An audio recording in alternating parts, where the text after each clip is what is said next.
আসসালামু আলাইকুম প্রিয় দর্শক, আপনারা দেখছেন ব্র্যাকসিটের অ্যাস্টেরিক্স আলুর জমি।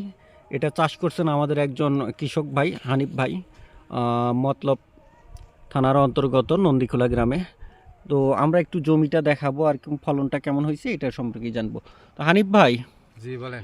আপনি যে অ্যাস্টেরিক্স আলু চাষ করছেন এটার বয়স কতদিন হলো ভাই? এই 64 দিন বয়স। 64 দিন বয়স। জি। তো 64 দিন বয়সে যে আলুর সাইজটা দেখতেছি বা কালারটা আপনার কাছে কেমন মনে হচ্ছে? আমাদের তো অনেক সুন্দর লাগতেছে, ভালোই মনে হয়। ভালো মনে হচ্ছে।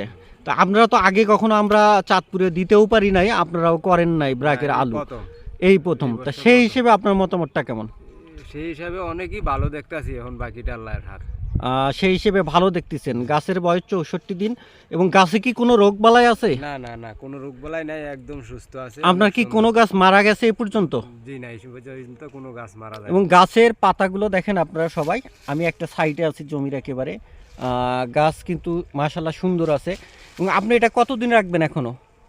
আমার তো আশা 80 দিন, 80 দিন রাখবেন। 70 দিন প্লাস। 70 দিনের বেশি রাখবেন। তা হ্যাঁ। এখন 64 দিন, আপনি কি মনে করেন সাইজটা আরো বড় হবে? আরো বড় হবে। এখনই তো বড় হওয়ার সময়।